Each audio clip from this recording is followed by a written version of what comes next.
Man beveik irgi. Bet aš nenoriu daugiau kavos. Tai galima arbatą. Vandenį tiesiog.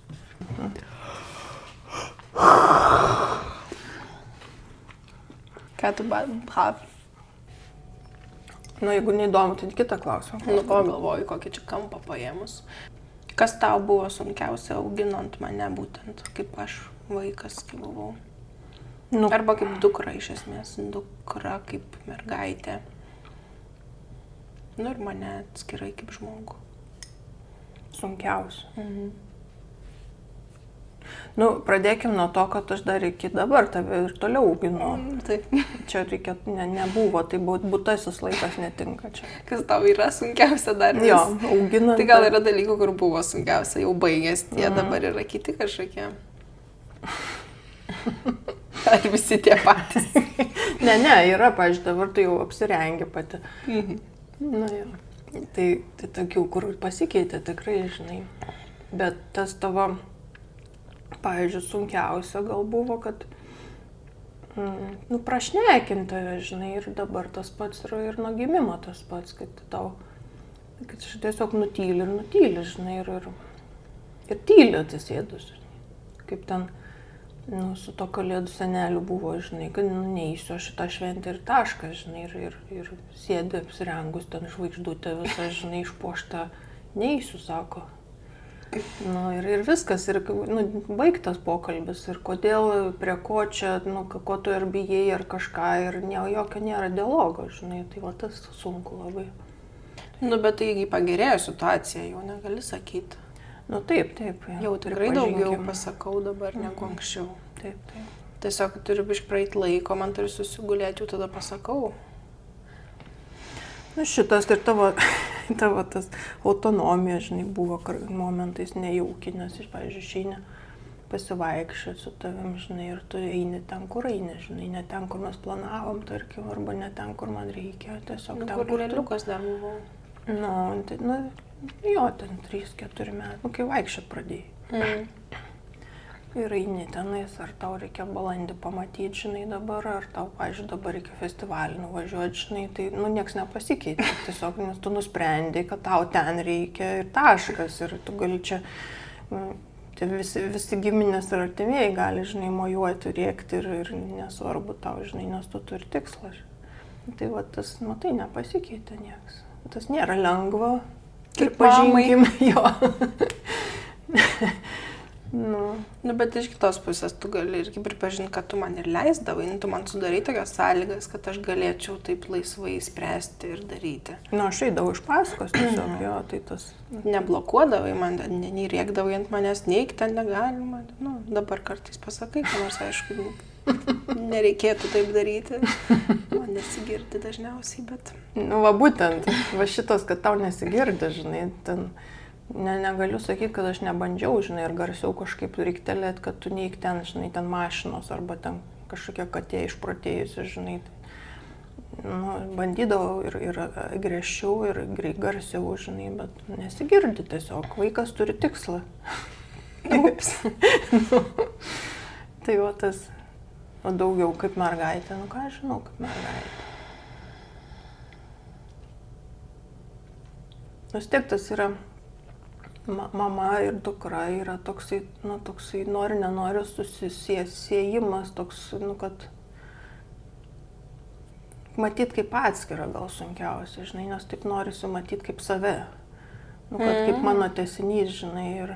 Ar ne?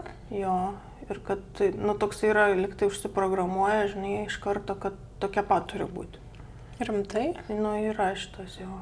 Bet tai tu nematai nesijausdavo šito iš tavęs. Todėl, kad aš labai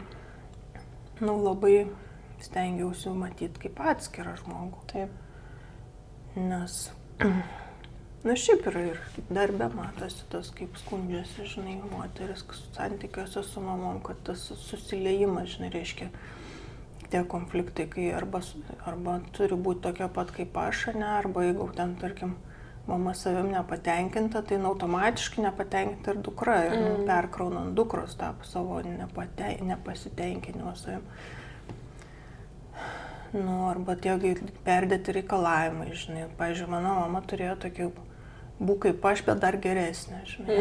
Jo, o kad aš visai kitokia, o, pavyzdžiui, šito, neturėjau patyrimo, žinai, aš tik turėjau, kad aš netokia gera kaip mama ir pastovi manydavo jos kažkaip tai tų reikalavimų būti geresniai negu jinai būti. Jo. Tai aš tą jau turėjus patirti, aš stengiausi, kad jau gimdėje taip nebūtų, žinai. Su Paulium, žinai, tai visai kitaip, nes jisai jau, man to automato to nebuvo, žinai, tokio instinktyvaus automato nebuvo, man nereikėjo galvoti, kad jisai man, kaip čia, kad nesusitapatinti, nesusilieti, žinai, ir nematyti jo kaip savo tęsinio. O kaip su mergaitės tavim, žinai, tai tada jau buvo šitas iššūkis. Skirtingai. Numatyt, kad tu visiškai kita asmenybė, kiti, žinai, poreikiai, kiti pomėgiai. Bet žiūrėk, galų gale vis tiek mes panašios tam tikrais aspektais. Tai ačiū Dievui. Pamatai, aš ką tau sakau. Pavyko. Net ir nebandant, taip stengiuosi, kad taip nebūtų, bet vis tiek pavyko jas. Aš tau sakau, kad jis yra iš vidaus veržėsi dar stukaną. Bet jeigu tu būtum man davus tą spaudimą, tai aš viską daryčiau, kad tik tais tokia nebūčiau. Kodėl, pavyzdžiui, dukros su mamom taip žiauriai nesutarė, masiškai nesutarė. Jo. Nes tą spaudimą, jis eina išplėšęs iš vidaus, žinai, ir jo taip sunku, jie taip pastojai ir sąmoningai, kiek gaunasi. Aš sprogo netyčia. Kiek gaunasi, bet žinai.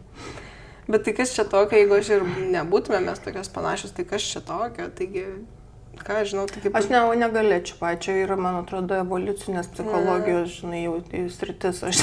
Įdiegta kraujyje. Jo, kažkas ten yra, kaip tipo, viską turiu perduoti, ką turiu, žinai, kaip ir tada ir charakterį, ir pomėgius, viską tiesiog. O jeigu dar bus geriau negu aš, žinai, tai šis tobulą.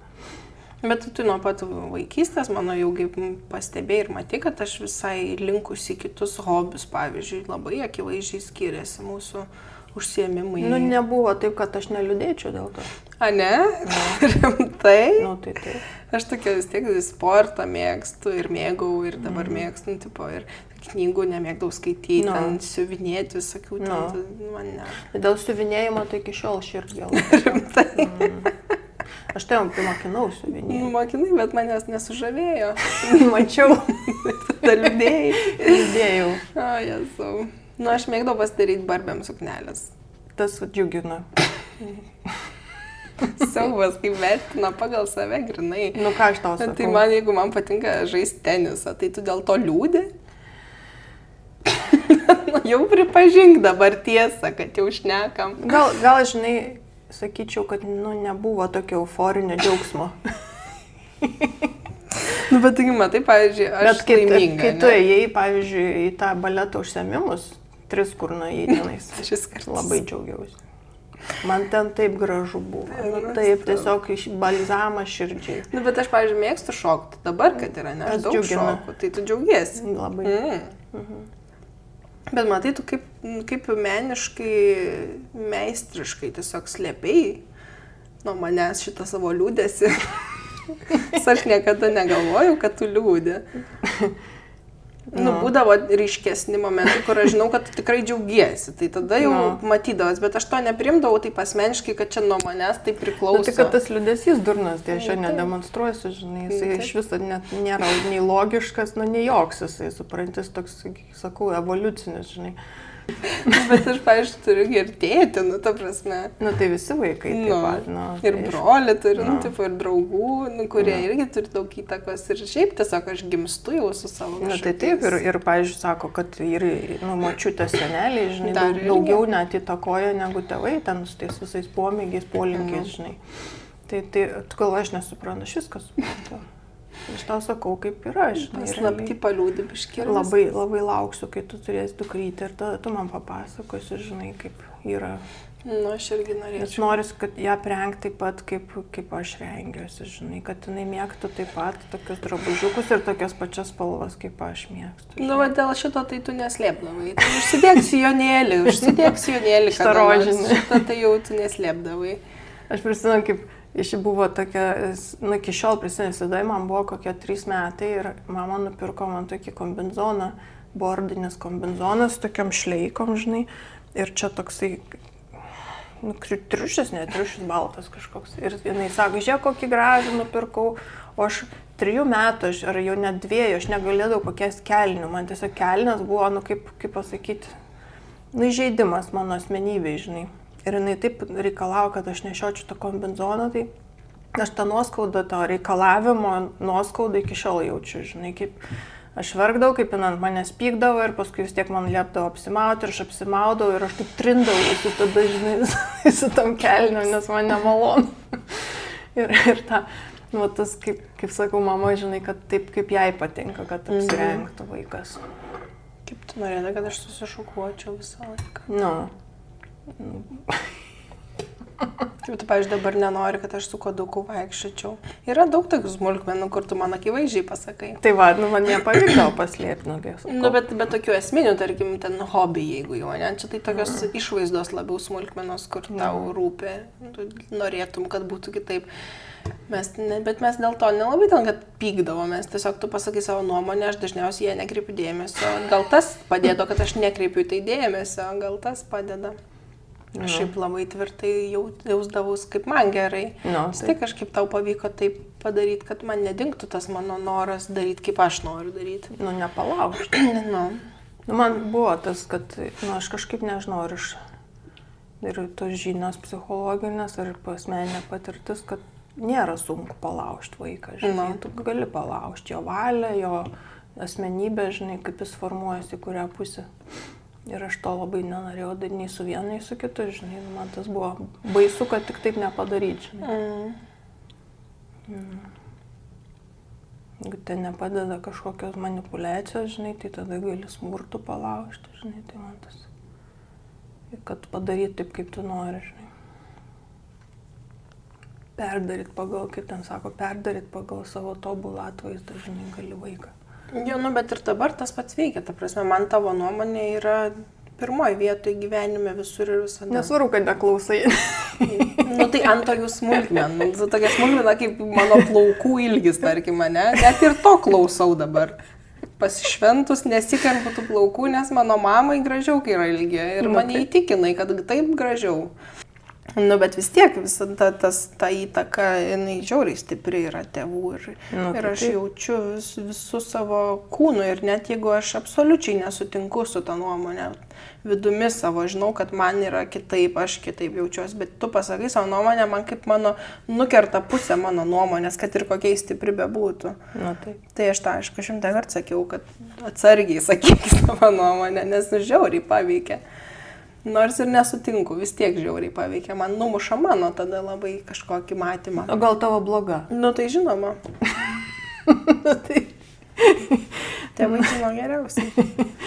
Tai gali būti, kad tavo bloga, tai gerai, kad numuša.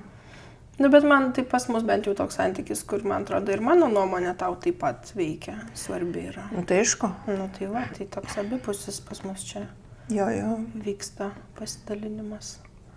Tai aišku, kad svarbi.